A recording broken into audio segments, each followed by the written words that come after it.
احنا تقديرا واحتراما للمنتخب المغربي الحبيب بتأهله إلى دور ال16 كأول منتخب عربي، وفوزه على إسبانيا وفوزه على المنتخب الألمان كرواتيا فازوا على إسبانيا وكرواتيا وصيف كأس العالم. نعم، خليه يتكلم على إسبانيا.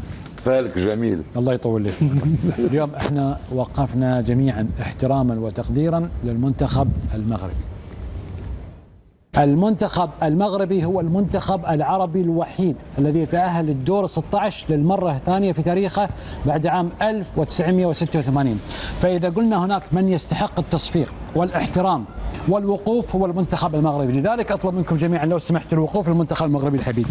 يستاهلون. الله.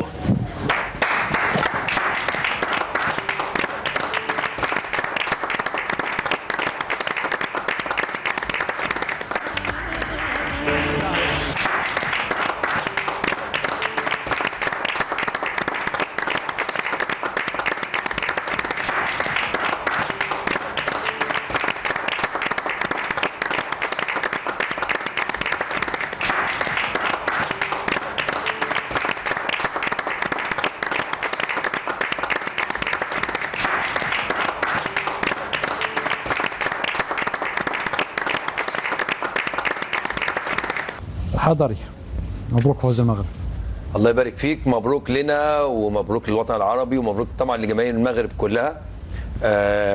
حاجه صراحه احنا نفتخر ونعتز كلنا، والفرحه اللي احنا عملناها يمكن قبل ما نبدا الاستديو دي حاجه بنشكر لعيبه المنتخب المغربي والجهاز الفني.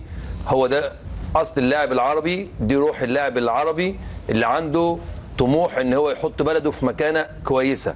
النهارده الروح يعني من تاني ماتش لعبوه مع بلجيكا، كرواتيا كان ماتش يعني هقول كان كويس، بس الماتش الاحسن كان ماتش بلجيكا، ثم ماتش النهارده اللي هو حطهم اول المجموعه. انا واحد ما شفتش لاعب من اللعيبه او اللعيبه اللي قاعدين بره على الدكه ما فيش حد منهم مقصر خالص. كان عندهم هدف ان هم عايزين يصعدوا، هم ما كانوش بيفكروا في الاول ولا الثاني، هم اهم حاجه كانوا يصعدوا. وعشان كده الاداء بتاعهم والروح بتاعتهم اللي في الملعب والترابط والغل اللي هم بيطلعوه على لاعيبه كندا النهارده حطوهم منهم باول المجموعه. دلوقتي هم خلاص، انا من وجهه نظري ان هم النهارده يحتفلوا ويفكروا في المهمه الاصعب اللي جايه ان شاء الله، لان هو الطريق بتاعهم لو هم بنفس الروح دي بنفس الاداء اللي حصل النهارده في الماتش بنفس الترابط ده هيحط المغرب في دور الثمانيه ان شاء الله. جمال، ناصر، انت ناصر، اول شيء مبارك، مبروك لك، احنا مبارك لانفسنا اولا، مبارك كأمة عربية، مبارك للمغاربة خاصة.